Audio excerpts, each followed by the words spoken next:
Corona संक्रमितको उचित उपचार हरेक नेपालीलाई खोपको आधार। नमस्कार, यो एभिन्यूज खबरको सङ्केत हो। तपाईँ अहिले एभिन्यूज @ 2 मा हुनुहुन्छ। म सुभाष नेपाल। प्रारम्भमा मूल खबर। सङ्खुवा सभाको मादी एक खोला गाउँमा एकै परिवारका 6 जनाको हत्या, 1 जना घाइते, प्रहरी घटनास्थलमा।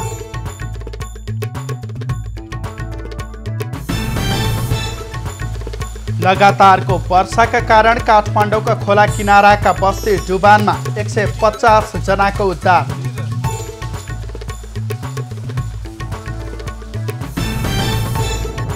दार्चुला तुइन प्रकरणमा सरकारले आज भारतलाई औपचारिक पत्र पठाउँदै छिटो कूटनीतिक पहल नगरेको भन्दै सर्वत्र आलोचना। WHO को दक्षिण पूर्वी एसियाली मुलुकको क्षेत्रीय सम्मेलन आजबाट काठमाडौँमा स्वास्थ्यको सर्वव्यापी पहुँचका विषयमा छलफल हुने। र अफ्रिकी मुलुक गिनीमा सेनाद्वारा सत्ता कब्जा, राष्ट्रसङ्घ र अफ्रिकी सङ्घद्वारा भत्सना गर्दै राष्ट्रपतिलाई रिहा गर्न माग।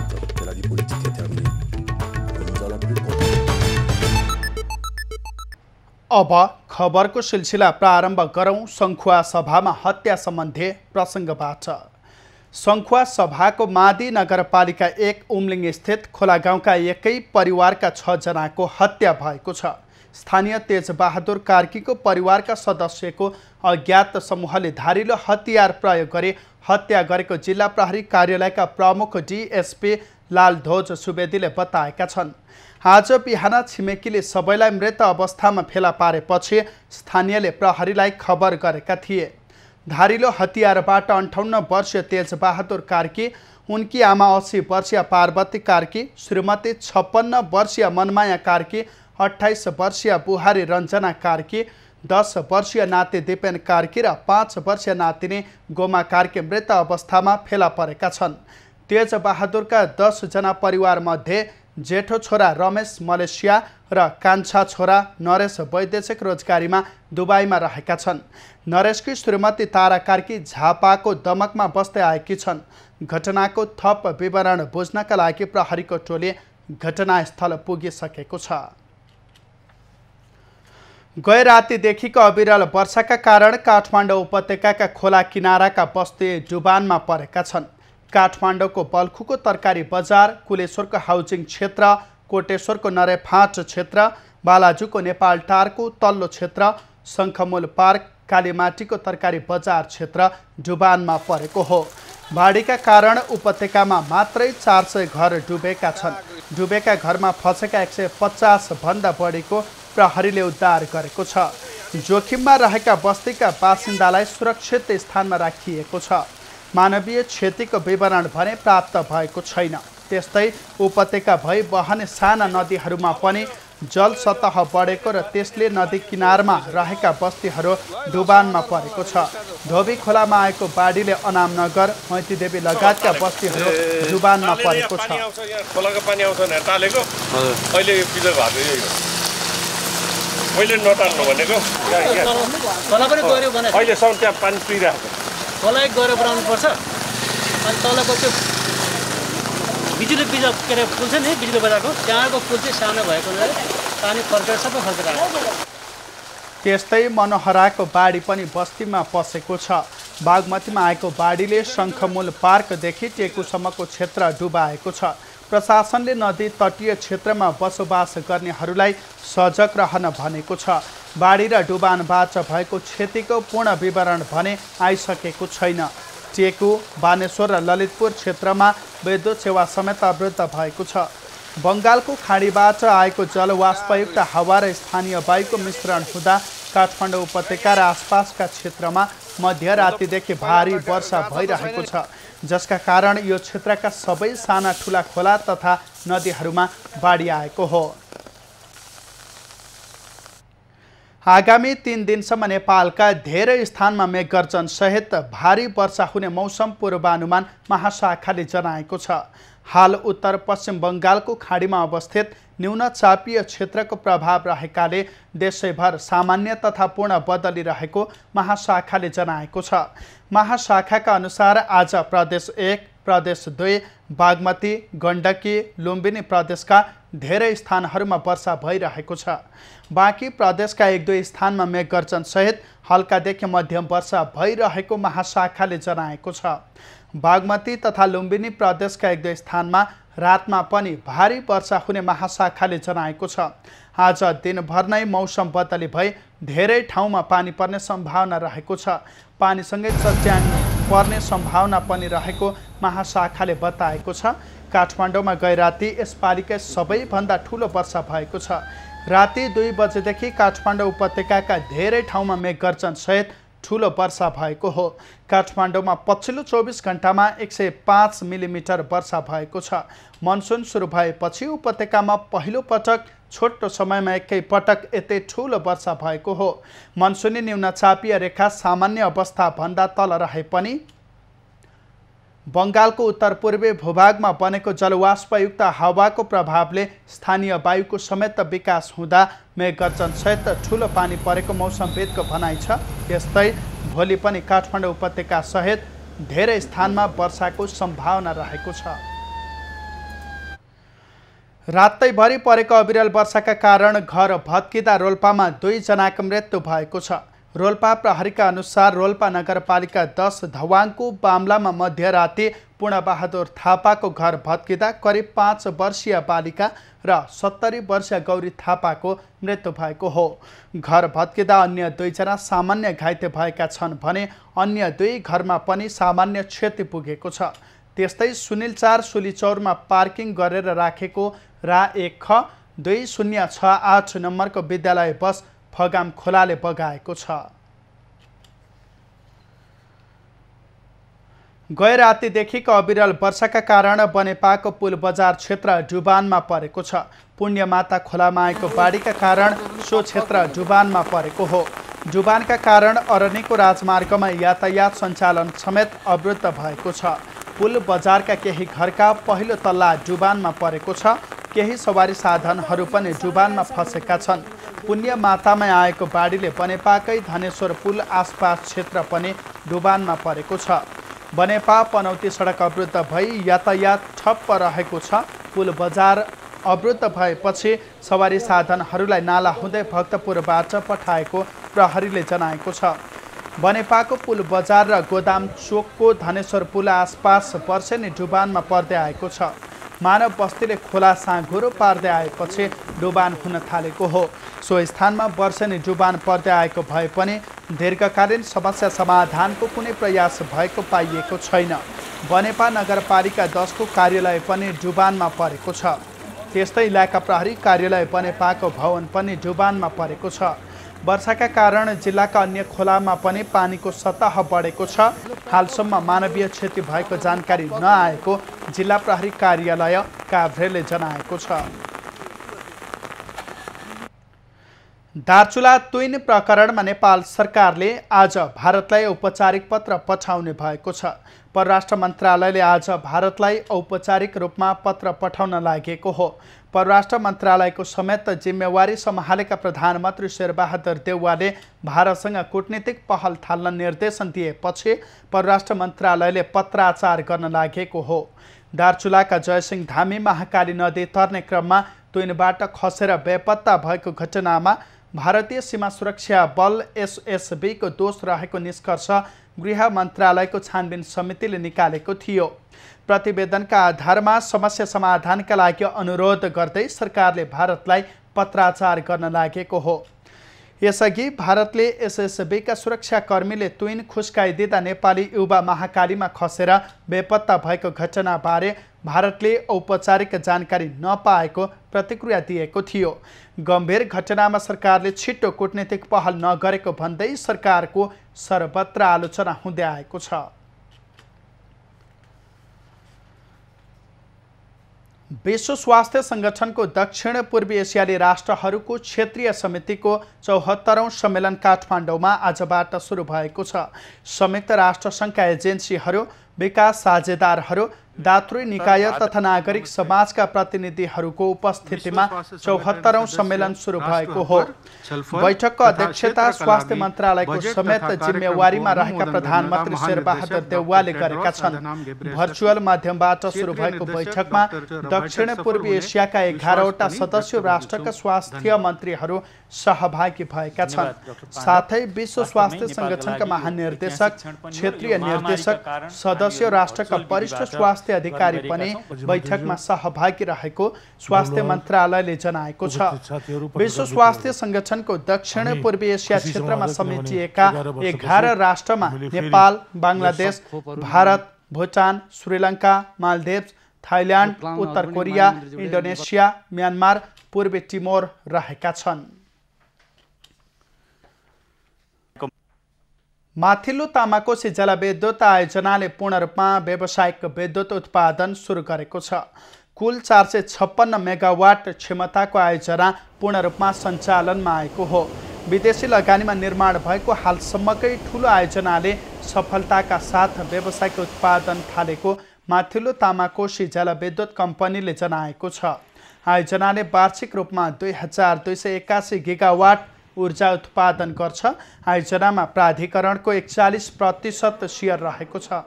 आयोजनाको गत असार 21 गते तत्कालीन प्रधानमन्त्री केपी ओलीले उद्घाटन गरेका थिए। आयोजनाबाट उत्पादित बिजुली खिम्ती सब स्टेसनमा जोडिएको छ।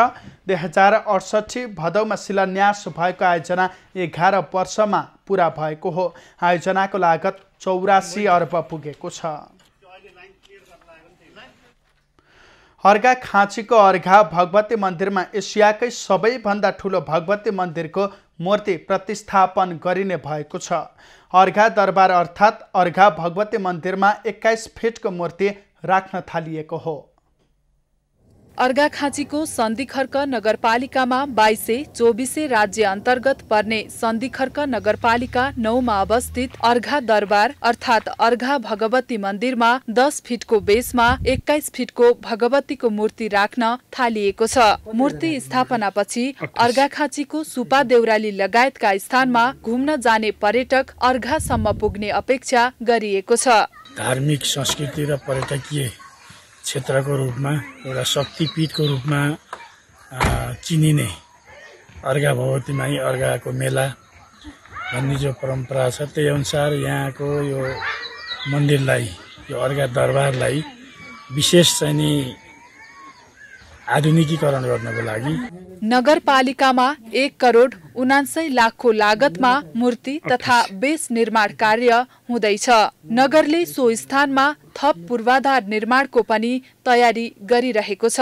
होमस्टेदेखि लिएर पर्यटक भित्र्याउने, यहाँ बसाल्ने होमस्टे, यहाँ उत्पादित अर्घाखाँचीमा यो क्षेत्रमा उत्पादित वस्तुहरूको स्वाद दिलाउने र पुनः एक दिन गएर सन्धिखर्कमा बस्ने र सुपा देउरालीको दर्शन गरेर फर्किने, यसरी पर्यटकहरूको एउटा सम्पूर्ण योजना सहितको हामीले प्याकेजको विकास गर्ने हेतुले अब यसलाई पनि हामीले पुनर्निर्माण र मूर्ति प्रतिष्ठापित गर्दैछौँ। अर्घाखाँची सदरमुकामलाई पर्यटकीय स्थलको रूपमा विकास गर्ने योजना अनुसार मूर्ति निर्माण अघि बढाइएको हो। यसले सन्धिखर्कको आर्थिक उन्नतिमा समेत सहयोग पुग्ने विश्वास गरिएको छ। क्षेत्र पर्यटनलाई देखाएर अर्घाखाँचीलाई चाहिँ कसरी अगाडि बढाउने, सन्धिखर्क नगरपालिकालाई कसरी सुन्दर बनाउने, ग्रिन सिटीको अवधारणामा हामी चाहिँ अगाडि बढेका छौँ। धेरै कामहरू भइराखेको छ। मूर्ति स्थापनापछि अर्घाखाँचीमा आर्थिक पर्यटक समेत बढ्ने अपेक्षा गरिएको छ।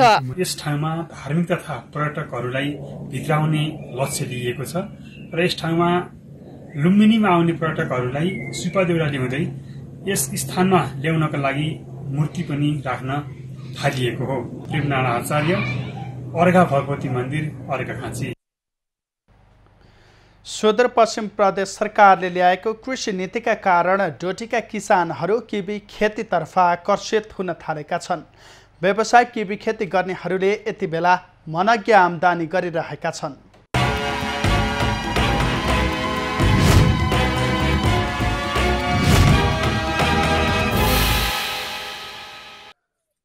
सुदूरपश्चिम प्रदेश सरकारले ल्याएको कृषि नीतिका कारण डोटीका किसानहरू किवी खेतीतर्फ आकर्षित हुन थालेका छन्।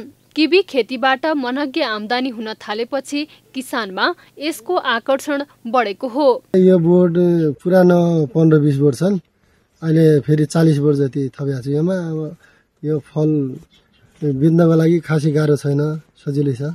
डोटीमा उत्पादित किवी स्थानीय बजारसँगै कैलाली डडेलधुरासम्म माग हुने गरेको छ। अहिले नयाँ फलको रूपमा किवी खेती गर्ने किसानको संख्या उल्लेख्य रहेको छ। व्यावसायिक किवी खेती गर्नेहरूले राम्रोसँग घर खर्च समेत जुटाइरहेका छन्। अब स्वाद खाँदाखेरि एकदम गुलियो हुन्छ। अब माग राम्रै छ बजारमा। कति रुपियाँ केजी कसरी बिक्री हुन्छ? यो अहिले 300-500 भन्थ्यो पहिला, अहिले 300 रुपियाँ किलो बेचिरहेको छु मैले। किसानले उत्पादन गरेको किवी स्थानीय बजारमा 250 देखि 300 रुपियाँमा बिक्री हुने गरेको छ। किवी फलहरूमा राम्रो र बजारमा माग पनि राम्रो रहेकाले आफूले पनि किसानहरूको देखेर सुरु गरेको दिपायल सिलगढी नगरपालिकाका कार्यालय प्रमुख खेमराज गुरुङले बताए। केही चाहिँ सिँचाइको अभाव भएको कारणले त्यति हुन सकेन। अहिले पनि मैले चाहिँ फेरि थप बोटहरू बिरुवाहरू लगाएर विस्तार गरेर अब 25-30वटा बोट छ म कहाँ। यसको पनि अब आउने उसले चाहिँ उत्पादन के कस्तो दिन्छ त्यो हेर्नु बाँकी छ। किवी खेतीका किसानहरूलाई कृषि विकास निर्देशनालयले पनि प्रोत्साहित गरिरहेको छ। अहिले त्यसको पछि लगतै यो जिल्ला कृषि विकास कार्यालय डडेलधुराले पनि 1-2टा ठाउँमा यस्तो परीक्षण गरेको पाए। त्यसपछि यो क्षेत्रमा किवी बढ्यो। कृषिलाई प्रोत्साहित गर्ने प्रदेश सरकारको नीतिका कारण पनि किसानहरूको किवी खेतीतर्फ आकर्षण बढेको छ। यसले घर आँगनमै स्वरोजगार सृजना हुने समेत देखिएको छ। डोटीबाट तेजु ओलीको रिपोर्ट।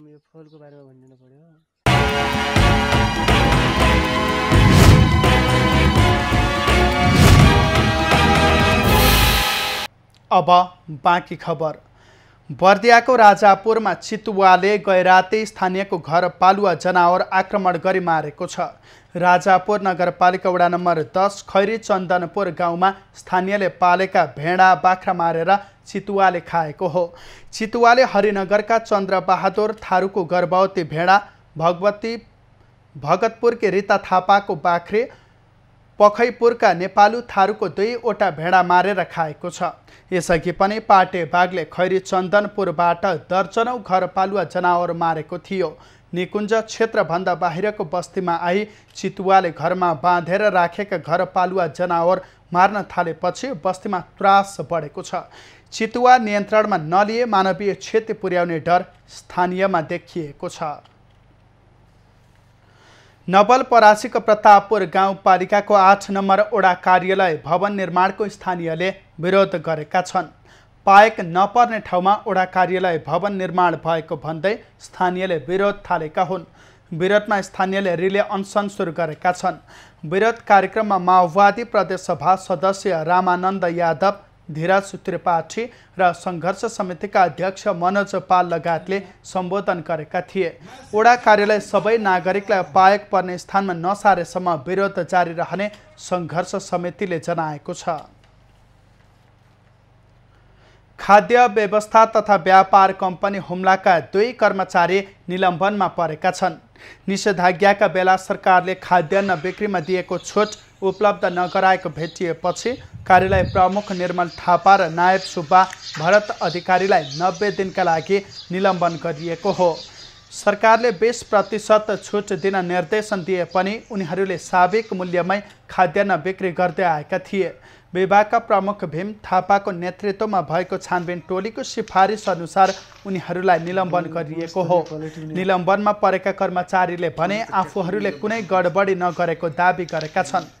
10,64,000 मूल्यको 917 क्विन्टल खाद्यान्न बिक्रीमा अनियमितता भेटिएको समितिले जनाएको छ।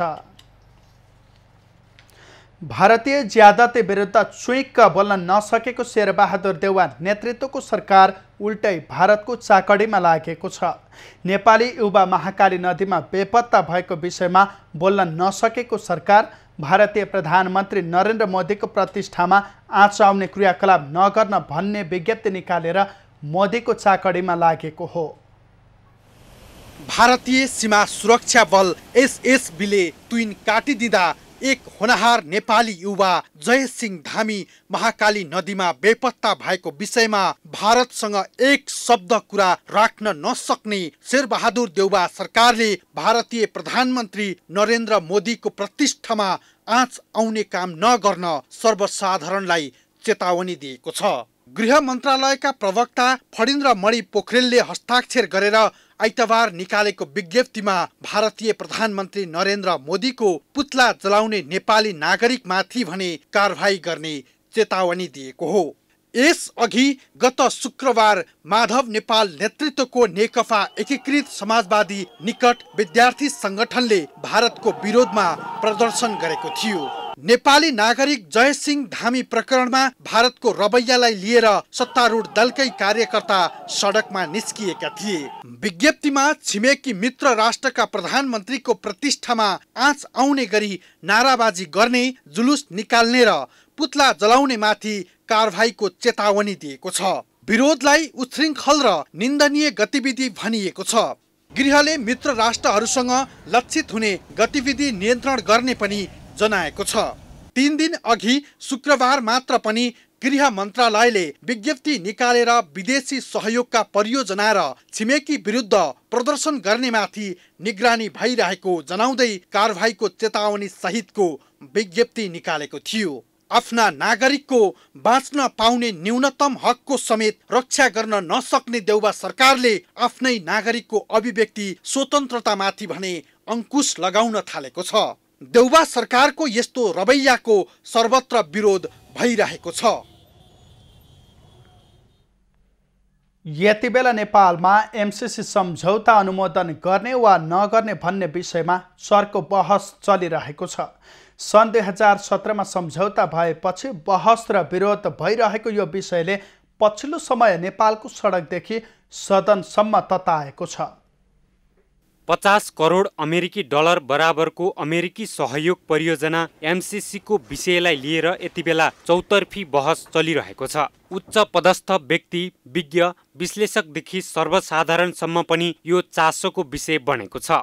नेपालमा एमसीसीको विषयलाई लिएर दैनिक जसो विरोध तथा प्रदर्शन भइरहेका छन्। ठूला राजनीतिक दलका नेताहरू पनि एमसीसीको विषयलाई लिएर आफ्नो तर्क प्रस्तुत गरिरहेका छन्। एमसीसीले नेपालको विकासमा सहयोग पुग्ने भनिए पनि यसले नेपाललाई औपनिवेशिक राज्य बनाउने विज्ञहरूले आशंका गरेका छन्। सरकारलाई बुझ है, पढ, तपाईले नै भन्नुभयो नि यिनीहरूले पढेका छन् त भनेर। पढ भनेको फेरि दोहोर्याएर अंग्रेजी बुझ्दैन भने नेपालीमा पनि बनेको छ, पढ राम्ररी। तर यो परियोजना भनेको नेपाली जनता झुपडीमा बस्न तयार छ, तर सुनको भए पनि पिञ्जडाभित्र थुनिएर बस्न तयार छैन। अमेरिकाले सुनको पिञ्जडाभित्र हामीलाई थुन्न खोज्दैछ। नेपालले अमेरिकासँग गरेको यो बृहत अनुदान सम्झौता नेपालको संसदबाट अनुमोदन गर्न ढिलाइ भएपछि यही भदौ 24 गते एमसीसीकी उपाध्यक्ष फतिमा सुमार सहितको टोली नेपाल आउने भएको छ, जसले गर्दा सर्वसाधारणदेखि उच्च व्यक्तिहरू सरकारले एमसीसी पास गर्ने तानाबाना बुन्न थालेको हो कि भन्ने आशंका गर्न थालेका छन्।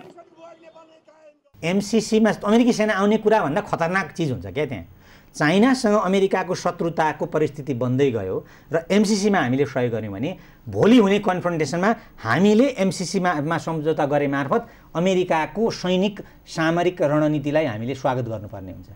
एमसीसी सहयोग लिन नेपाललाई अमेरिकाले दबाब दिइरहेको भन्दै सहयोग दबाबमा कसैले पनि नदिने आम नेपालीको बुझाइ छ। अमेरिकाले देखाएको त्यो चासोले गर्दा पनि यो अनुदानमा स्वार्थ लुकेको सबैको बुझाइ छ। देशको सार्वभौम सत्ता र स्वाधीनतासँग जोडिएको यो विषय कुनै पनि हालतमा पास गर्न नहुने अधिकांशको धारणा रहेको छ। शीतल रिजाल, काठमाडौँ। हिन्दू महिलाहरूको महान पर्व हरितालिका तीज नजिकिएसँगै काठमाडौँको प्रमुख व्यापारिक केन्द्र इन्द्रचोकमा रहेको श्रृङ्गार बजारमा ग्राहकको भिड बढेको छ। तीजमा रातो, हरियो, पहेँलो रङका पोते, चुरा, टीका लगाउने प्रचलनले गर्दा पनि बजारमा भिडभाड बढेको हो।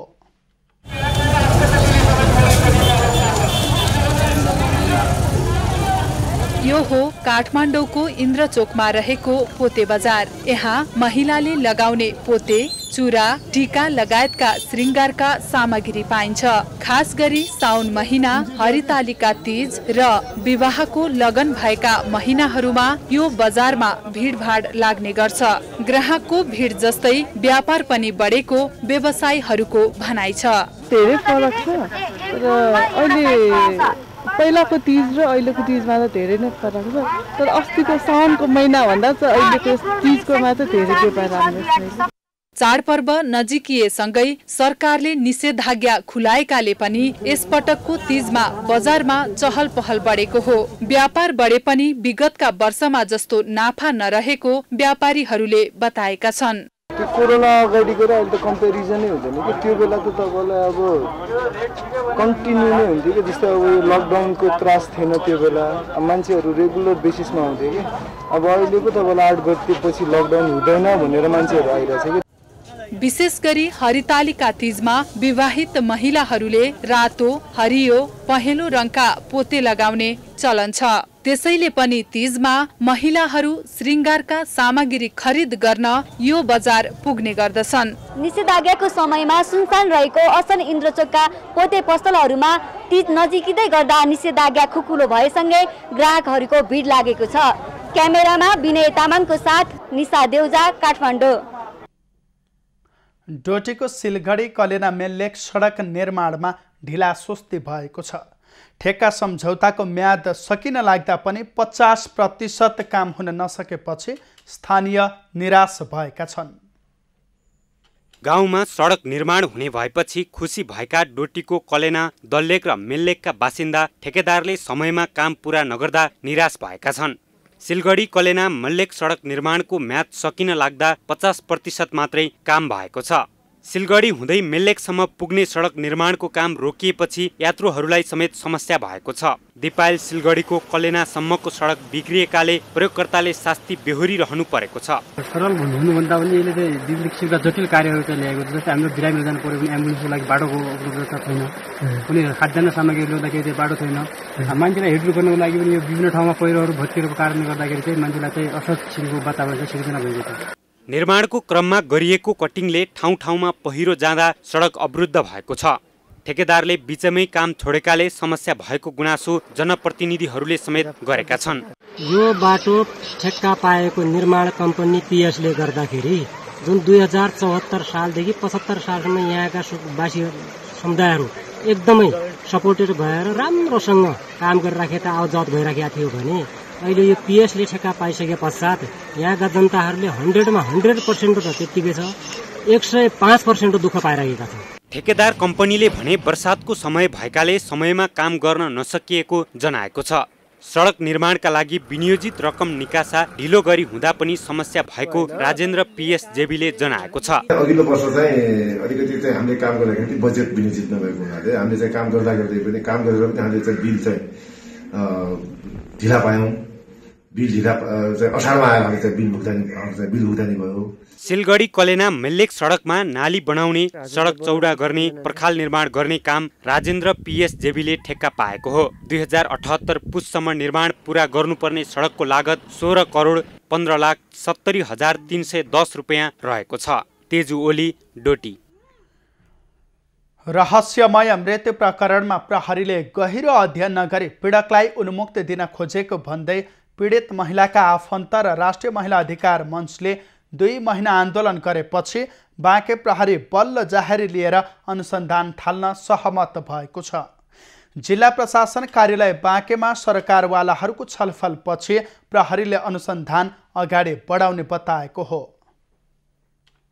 राष्ट्रिय महिला अधिकार मञ्चले जिल्ला प्रशासन कार्यालय बाँकेमा लगातार 5 दिन धरना दिएपछि गत साउन 6 गते आफ्नै घरमा झुन्डिएको अवस्थामा फेला परेकी बाँकेको जानकी गाउँपालिका वडा नम्बर 2 नेवाजी गाउँकी 38 वर्षीय महिला ननकुनी धोबीको मृत्यु प्रकरणको जाहेर दर्ता गर्न बाँके प्रहरी सकारात्मक देखिएको छ। ननकुनीको आत्महत्या नभई रहस्यमय मृत्यु भएको भन्दै माइती पक्षले छानबिनको माग गर्दै आएका थिए। विगत लामो समयदेखि आफ्नै श्रीमानबाट कुटिने र विभिन्न किसिमको यातना सहँदै आएकी महिलाको रहस्यमय मृत्यु भएको लामो समय हुँदा पनि प्रहरीले दोषीमाथि कारबाही नगरेको भन्दै अधिकारकर्मी महिला र आफन्तले आपत्ति जनाउँदै विभिन्न चरणका आन्दोलन गर्दै आएका थिए। 9 महिना पहिले सोही ठाउँकी निर्मला कुर्मीको अपहरणपछि बेपत्ता पारिएको भन्दै उनीहरूले निर्मलाको न्यायको लागि पनि माग गर्दै आएका छन्। हमरा बहन को मार के टांग दी इसे इंटरव्यू लावा डेयरी पर था दे लड़ाई झगड़ा करे मारे पीटे तो जाने कि ऐसा में पिले तो हमार बहन कहाँ है ना हम दवाई खेबे ना फांसी लगाइबे हम कुछ न करबे। इलाको एउटा ननकुनी धोबीको हत्या भएको र निर्मला कुर्मीको हत्या भएर उहाँलाई ज्यान प्रसुको मुद्दा गरे उहाँलाई मान्छे पनि हुनुहुन्न उहाँको लास पनि भेटिएको छैन। त्यसै कारणले महिला हिंसापछि मृत्यु प्रकरण र अपहरणको घटनामा संलग्नलाई कारबाही नगरे बाँकेबाट न्यायका लागि काठमाडौँसम्म पैदल जाने चेतावनी समेत उनीहरूले दिएका छन्। यसमा यदि हाम्रो यो तीनवटा माग पूरा भएन भनेपछि हामी चाहिँ नेपालगञ्जबाट पैदल यात्रा गरेर केन्द्रसम्म हामी काठमाडौँसम्म जान्छौँ र त्यहाँ हामी आमरण अनसन गर्छौँ। बाँके प्रहरी प्रशासनले ननकुनी धोबीको मृत्यु प्रकरणमा जाहेर लिएर अनुसन्धान गर्ने भएको छ। हिजो हामीले छलफल गरेका थियौँ र उहाँलाई जो पीडित पक्षलाई जाहेरी लिएर जिल्ला प्रहरी कार्यालयमा जाने र जिल्ला प्रहरी कार्यालयले चाहिँ जाहेरी दर्ता गर्ने। घटनाको गहिरो अध्ययन नगरी राजनीतिक दबाव तथा पहुँचका आधारमा बेला बखत यस्ता घटनाहरू ओझेलमा पर्ने गरेको भन्दै महिला अधिकार कर्मीहरूले आपत्ति जनाउँदै आएका छन्। दुर्गा रोकाया, बाँके। नेपालको पूर्वी काकड भेट्टानाकाबाट अलैँची निर्यात बढेको छ।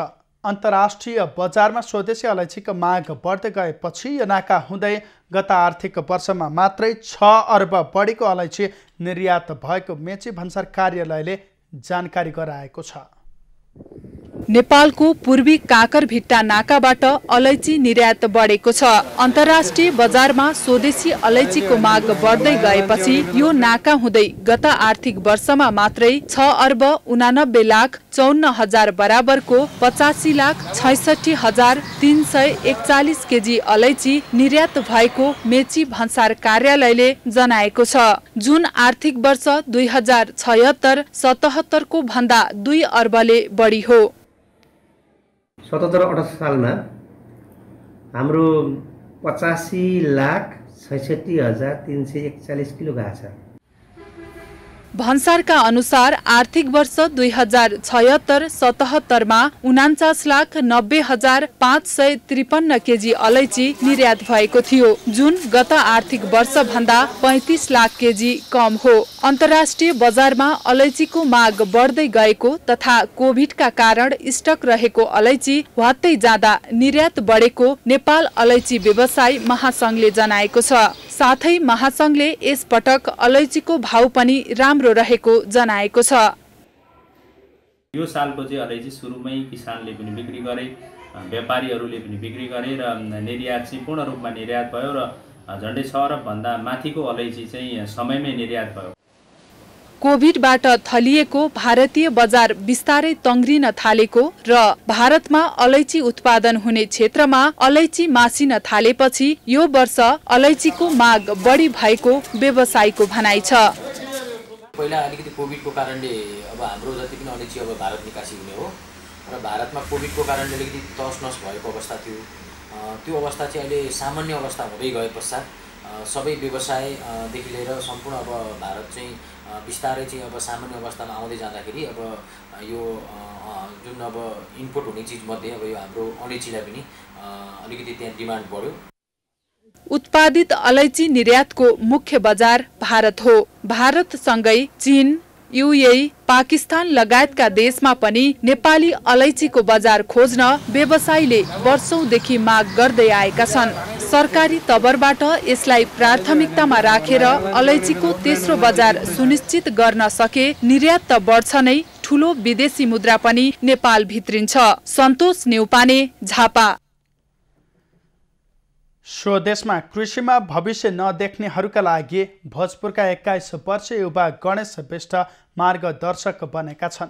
सानो उमेरमा व्यावसायिक योजनाका साथ कृषिमा लागेका उनी समाजमा उदाहरणीय पात्रका रूपमा समेत परिचित भएका छन्। कृषि व्यवसाय धेरै युवाहरूको कम मात्र रोजाइमा पर्ने गरेको छ, जसका कारण युवाहरूमा स्वदेशमा व्यवसाय गर्नुभन्दा विदेश जान नै कोसिस गरिरहेका हुन्छन्। तर भोजपुर नगरपालिका 4 सिद्धेश्वरका युवा गणेश विष्ट भने त्यस्ता युवाहरूका लागि उदाहरणीय पात्र बनेका छन्। सानै उमेरमा दावाली कृषि तथा पशुपालन फर्म दर्ता गरेर व्यावसायिक कृषिमा लागेका हुन्। उनले उन्नत जातका गाई पालन गरेका छन्। त्यसको मलको सदुपयोग गर्न 14 रोपनी क्षेत्रमा सुन्तला, गोलभेडा तथा 4 रोपनी क्षेत्रफलमा व्यावसायिक रूपमा अकबरे खुर्सानी खेती गरिरहेका छन्। अर्काको देशमा गएर अर्काको चाकरी गर्नुभन्दा आफ्नै देशमा आफ्नै गाउँघरमा बसेर केही गरौँ भन्ने उद्देश्यले लागिरहेछु। इलामबाट उन्नत जातको गाई ल्याएर व्यवसाय थालेका उनले अहिले दैनिक रूपमा 35 देखि 40 लिटरसम्म दुध बजारमा ल्याएर बिक्री गर्दै आएका छन्। खुर्सानी किन्नका लागि भने व्यवसायीहरू घरमा नै पुग्ने गरेको उनको भनाइ छ। स्वदेशमा व्यावसायिक रूपमा कृषिमा लाग्न सके राम्रो आम्दानी लिन सकिने उनको भनाइ छ। तर राज्यबाट आएको सुविधा तथा प्रोत्साहन भने वास्तविक कृषकसम्म पुग्न नसकेको उनको भनाइ छ। उनले कृषिमा हालसम्म 20 लाख भन्दा बढी लगानी गरिसकेको बताएका छन्। राज्यमा आएको बजेटहरू चाहिँ वास्तविक कृषकको घर घरमा पुगेर कृषकहरूलाई छनौट गरेर जो गर्न चाहने इच्छुक कृषकलाई दिने, जस्तै अब सोचफोचको भरमा के अरे गोजीमा फर्म हुनेहरूलाई भन्दा पनि काम गर्नेलाई दिनु बेस हुन्छ। पछिल्लो समय कृषि क्षेत्रमा राज्यले पनि लगानी बढाएको छ, तर वास्तविक कृषकसम्म भने त्यस्तो सहयोग नपुगेको गुनासो आउने गरेको छ। यसर्थ वास्तविक कृषक पहिचानतर्फ राज्यको ध्यान पुग्न आवश्यक छ। युवराज विष्ट, भोजपुर। पाल्पामै पहिलो पटक रामपुरमा फुटबलको सानो र फुटसल सञ्चालनमा आएको छ। बढ्दो बस्ती विस्तारका कारण खुल्ला ठाउँको अभावका साथै वर्षातका कारण शारीरिक व्यायाम तथा फुटबल अभ्यासबाट वञ्चित भएकाहरूलाई मध्यनजर गरी रामपुर फुटसल एकाडेमी सञ्चालनमा आएको हो।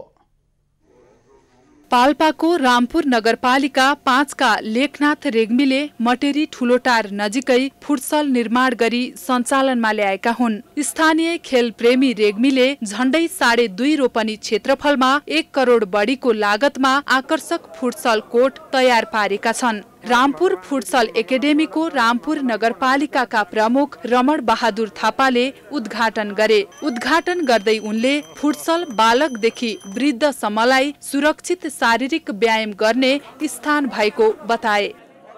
सबै उमेर समूहका बच्चादेखि वृद्धसम्म सबैलाई पुग्ने गरी अत्यन्तै सुरक्षित हामी पहिला खेल्दाखेरि बडो चाहिँ चट्टानमा, बडो चाहिँ मतलब ढुङ्गाहरूमा, माटोहरूमा खेल्ने गर्थ्यौँ भने यदि एकातिर स्वस्थको लागि पनि छ भने आफ्नो सुरक्षाको लागि हिसाबबाट पनि यो अत्यन्तै।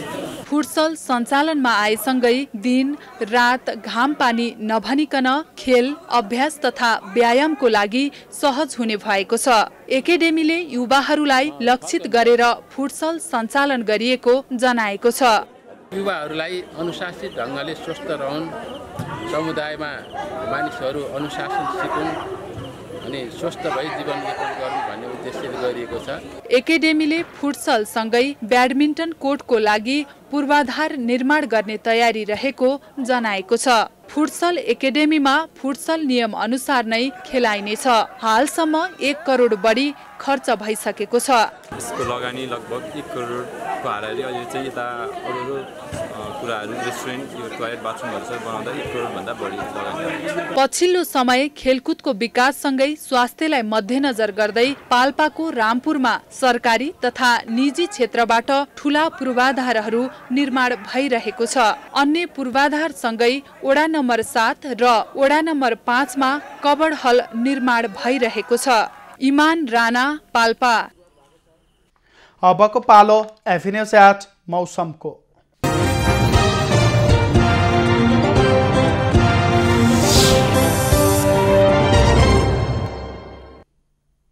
यति बेला देशभरको मौसममा बदली भई प्रदेश 1, प्रदेश 2, बागमती, गण्डकी र लुम्बिनी प्रदेशका धेरैजसो स्थानमा तथा बाँकी प्रदेशका 1-2 स्थानमा मेघगर्जन र चट्याङ सहित हल्कादेखि मध्यम वर्षा भइरहेको जल तथा मौसम पूर्वानुमान महाशाखाले जनाएको छ।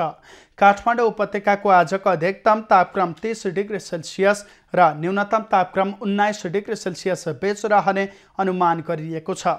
आज सूर्योदय बिहान 5:44 भयो भने सूर्यास्त साँझ 6:19 हुनेछ। आज देशभरको मौसम कस्तो रहला त? हेरौँ देशका विभिन्न स्थानको अनुमानित मौसमी अवस्था।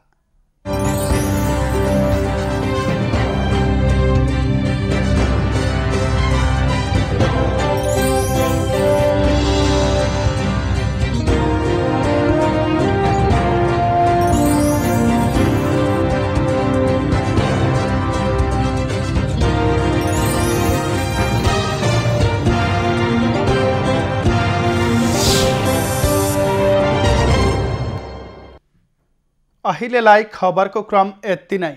एभिन्यूज खबरका यी सहित अन्य विस्तृत खबरका लागि www.avenews.tv लगअन गर्न सक्नुहुनेछ। युट्युब, फेसबुक र ट्विटरमा पनि हामीलाई फलो गर्न सकिनेछ। खबर भित्रको खबरका लागि हेर्दै रहनुहोला एभिन्यूज खबर। नमस्कार।